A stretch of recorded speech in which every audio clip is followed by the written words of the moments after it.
Praise the lord. మన ప్రభువును మన రక్షకుడైన యేసుక్రీస్తు వారి శ్రేష్టమైన నామంలో మీ అందరికీ మా హృదయపూర్వక వందనములు. ఈరోజు దేవుని వాక్యము మన పాపముల విషయమై చనిపోయి నీతి విషయమై జీవించున్నట్లు ఆయన తానే తన శరీరమందు మన పాపములను మ్రాను మీద మోసుకొనెను. ఆయన పొందిన గాయముల చేత మీరు స్వస్థత నొందితిరి. పేతురు రాసిన మొదటి పత్రిక 2వ అధ్యాయము 24వ వచనము. He himself bore our sins in his body on the cross so that we might die to sins and live for righteousness. By his wounds you have been healed. 1 Peter chapter 2 verse 4. ఈ రోజుకు గాను ప్రేమగల దేవుడు మనకు అనుగ్రహించిన వాక్య భాగమును బట్టి ధ్యానించుకుందాము. ప్రభునందు ప్రియమైన సహోదరి సహోదరులారా, ఈ గుడ్ ఫ్రైడే రోజున మనము అనేక విషయాలు జ్ఞాపకం చేసుకోవాలి. క్రీస్తు యేసు కలువరి శిలువలో మరణించిన రోజుగా ఈ రోజున ప్రపంచం అంతా కూడా జ్ఞాపకం చేసుకుంటున్నారు. ఆయన కలువరి శిలువలో ప్రాణం పెట్టాడు, రక్తం కార్చాడు. దానికి కారణం ఆయన ఏమైనా పాపం చేశాడా? దానికి కారణం ఆయన ఎవరికైనా అన్యాయం చేశాడా?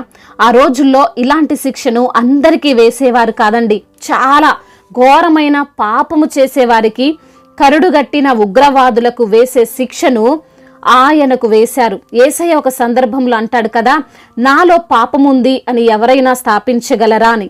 కానీ ఎవరు దానికి రిప్లై ఇవ్వలేదు. అంత మాత్రమే కాదు, మరొకసారి యేసయ్య మీలో పాపము లేనివారు ఈమె మీద రాయి వేయవచ్చు అని అంటారు. అనగా పాపము చేయనివారు ఆమెను ధర్మశాస్త్రము ప్రకారం శిక్షించవచ్చు, రాళ్లతో కొట్టొచ్చు అంటాడు.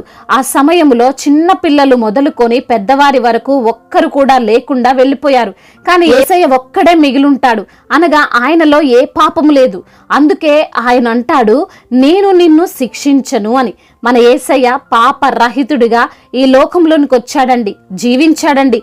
మరి ఎందుకండి ఆయన కలువరి శిలువలో ఈ రోజున చనిపోయాడు అంటే వాక్యం సెలవిస్తుంది కదా, మన పాపముల విషయమై చనిపోయాడు అని.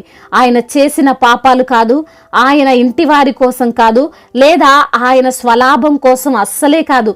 ఈ లోకంలో ఎవరైనా ఏదైనా లాభము ఉంటేనే పని చేస్తారు కదండి. ఒకవేళ ఈ పని చేస్తే నాకు పేరు వస్తుంది, ఈ త్యాగం చేస్తే నన్ను అందరూ మెచ్చుకుంటారు, ఇలా మాట్లాడితే నన్ను గౌరవిస్తారు, కారణం ఏదైనా ఒక మనిషి లాభాపేక్షను కలిగి ఉంటాడు.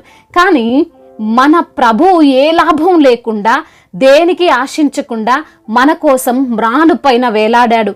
మన పాపములను గురించి ఆయన చనిపోయాడు అని చెబుతుంది ఎవరో ఆయన తెలియని వ్యక్తి కాదు. ఆయనతో ఉన్నవాడు, ఆయనకి ఇష్టమైన వాడు, తన శిష్యుడైనటువంటి పేతురు చెబుతున్నాడు. అనగా ఈ లోకంలో యేసుక్రీస్తు వారు తప్ప ఎవ్వరు నీతిమంతులు లేరు. అందులో పేతురు కూడా ఉన్నాడు. అయితే ఆ పాపముల ద్వారా ఎవ్వరు నిత్య మరణమునకు పాత్రులు కావద్దు అని ఆయన ఈ లోకానికి రిక్తహస్తములతో వచ్చాడు. విడిచిపెట్టకూడనిది అని ఆయన అనుకోకుండా పరలోకములో ఆయన మహిమను కాదనుకొని వచ్చాడు. వాక్యం సెలవిస్తుంది, ఆయన దూషింపబడి బదులు దూషింపలేదు, ఆయన శ్రమ పెట్టబడి బెదిరింపక న్యాయముగా తీర్పు తీర్చు దేవునికి తన్ను తాను అప్పగించుకొనెను అని. యేసయ్య ఆయన్ని హింసిస్తుంటే, ఆయన్ను పలు మాటల చేత దూషిస్తుంటే తిరిగి ఒక్క మాట కూడా మాట్లాడలేదు. ఒకవేళ ఆయన మాట్లాడి ఉంటే అక్కడ ఎవ్వరు ఉండేవారు కాదు. ఎందుకండి ఇంతగా ఆయన సహించాడు, ఇంతగా భరించాడు, ఆ కొరడాలతో కొడుతున్న బాధను ఆనందంగా ఆస్వాదించాడు అంటే మన కోసమే. మనము పాపము విషయంలో చనిపోయి మరలా నీతి విషయంలో జీవించాలి అని ఆయన ఆశపడ్డాడు. మనము మోయాల్సిన పాప భారమును ఆయన తన శరీరమందు మోసాడు. మరి ఈ రోజున ఈ విలువైన జీవము కలిగినటువంటి మాటలు వింటున్నా ప్రియమైన సహోదరి సహోదరులారా, పాపం విషయంలో నీ ప్రవర్తన ఎలా ఉంది? పాపములో మరణించిన వ్యక్తిగా నీ ఉన్నావా, లేక పాపములోనే జీవిస్తున్నావా? ఒక్కసారి పరీక్షించుకో. నీ క్రియలు, నీ కార్యములు ఎలా ఉన్నాయి? యేసయ్యను ఎరిగిన తరువాత కూడా నీలో మార్పు రాలేదా? ఆయన నువ్వు నీతి విషయమై జీవించాలని ఈ శిలువ యాగం చేశాడు. నీ పాపము ఆయన మోసాడు. ఆయన చనిపోయి నిన్ను బ్రతికించాడు. ఆయన పొందిన గాయముల చేత నీకు స్వస్థతనిచ్చాడు. అది ఎటువంటి స్వస్థత అయినా కావచ్చు, పాపము నుండి స్వస్థత, శారీరక అనారోగ్యము నుండి స్వస్థత, లేదా నీ చెడు హృదయ ఆలోచనల నుండి స్వస్థత ఏదైనా కావచ్చు. యేసయ్య గాయములు నీకు స్వస్థతనివ్వడానికే. ఆయన కోసం ఆయన ఏమి చేసుకోలేదు, మన కోసమే ఆయన అన్నీ చేశాడు. ఆయన ప్రేమను సిలువపై సుస్పష్టంగా మనకు కనబరిచాడు. కాబట్టి మనము నీతిమంతుల వలె పాపము జోలికి పోకుండా జీవించుదాం. దేవుడు ఈ మాటలను దీవించి మన హృదయములో ఫలింపచేయునుగాక. వాక్య భాగమును బట్టి ప్రార్థించుకుందాము. ప్రతి ఒక్కరు కూడా ప్రార్థనలో ఏకీభవించగలరు. ప్రార్థన. సర్వశక్తిమంతుడా, సజీవుడా, గొప్ప దేవ, మీ యొక్క ఘనమైన, ప్రశస్తమైన, ఉన్నతమైన నామమును బట్టి మీకు కోట్లాది కోట్ల స్తుతులు, స్తోత్రములయ్యా.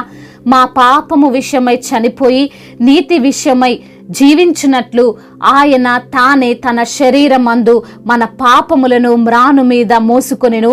ఆయన పొందిన గాయముల చేత మీరు స్వస్థత నొందితిరి అని వాక్యము ద్వారా మీరు మాతో మాట్లాడారు. మమ్మల్ని ఎంతగానో అయా సరిచేశారు, బలపరిచారు. అవును ప్రభువా, నీతి విషయంలోనే మేము జీవించాలని అయా మీరు ఆశపడారు. అయా మా యొక్క పాప భారమును మీరు మోసారు, మాకు స్వస్థతనిచ్చారు. అయా మీరు శరీరధారి అయి మా కొరకు మరణించారు ప్రభువా. అవునయ్యా, మా పాపములను అయా మా దోషములను భరించిన దేవుడవని వాక్యము ద్వారా సూటిగా తేటగా మీరు మాతో మాట్లాడారు. పాపులమైన మమ్మల్ని రక్షించడానికి ఈ లోకానికి వచ్చారని ప్రభువా అయా మీరు తండ్రి మాకు తెలియజేసి మమ్మల్ని ఎంతగానో సరిచేసినందుకు వందనములు. ఈ రోజున ఎందరైతే బిడ్డలు ఏ ఏ సమస్యలతో, శ్రమలతో, ఇరుకులతో, ఇబ్బందులతో ఉన్నారో ప్రభువా అయా మేము మొరపెడుతున్నాం తండ్రి. అయా మీరే ప్రతి బిడ్డకు సహాయము దయచేయండి. అనారోగ్యముతో ఎందరైతే బిడ్డలు ఉన్నారో ప్రభువా వారికి సంపూర్ణ ఆరోగ్యమును దయచేయండి. మీరే వారిని స్వస్థపరచండి. అవును తండ్రి, మీరు పొందిన దెబ్బల చేత అయా మీరు పొందినటువంటి గాయముల చేత బిడ్డలు స్వస్థత నొందుతారని మీ యొక్క వాక్యం సెలవిస్తుంది ప్రభా. అద్భుతమైన కార్యము బిడ్డల పట్ల జరిగించండి. కుటుంబ సమస్యలు, కుటుంబ కలహాలు, భార్యాభర్తల మధ్య విభేదాలు, అన్నదమ్ముల మధ్య విభేదాలు, ఆస్తి తగాదాలు అయా మరి తండ్రి వీటన్నిటి నుండి కూడా విడుదల దయచేయండి తండ్రి. అయా మానసికమైనటువంటి ఒత్తిడి నుండి కూడా బిడ్డలకు విడుదలను అనుగ్రహించమని బ్రతిమిలాడుకుంటున్నాం. ఆయా ఉద్యోగము లేక బాధపడుతున్న బిడ్డలు ఎందరో ఉన్నారు ప్రభా. ప్రతి బిడ్డకు తండ్రి మీ యొక్క కృపను చూపించండి, వారికి మంచి ఉద్యోగాన్ని దయచేయమని బ్రతిమిలాడుకుంటున్నాం. అదేవిధంగా నా ప్రభువా అయా చిన్న బిడ్డలందరినీ కాచి కాపాడండి. అయా చిన్న బిడ్డలందరికీ తండ్రి మీ యొక్క కాపుదల దయచేయండి తండ్రి. యవన బిడ్డలను మీ చేతికి అప్పగిస్తున్నాం. యవన వయసులో తండ్రి మీ యొక్క బలమైన కాడిని మోయుటకు సహాయం దయచేయండి. అయా వారికి ఉన్నటువంటి చెడు వ్యసనాలన్నిటి నుంచి కూడా విడుదల దయచేయండి ప్రభువా. అయా మరి తండ్రి బిడ్డలు అయా మీ యొక్క జ్ఞానము చేత నింపబడులాగున సహాయం దయచేయండి.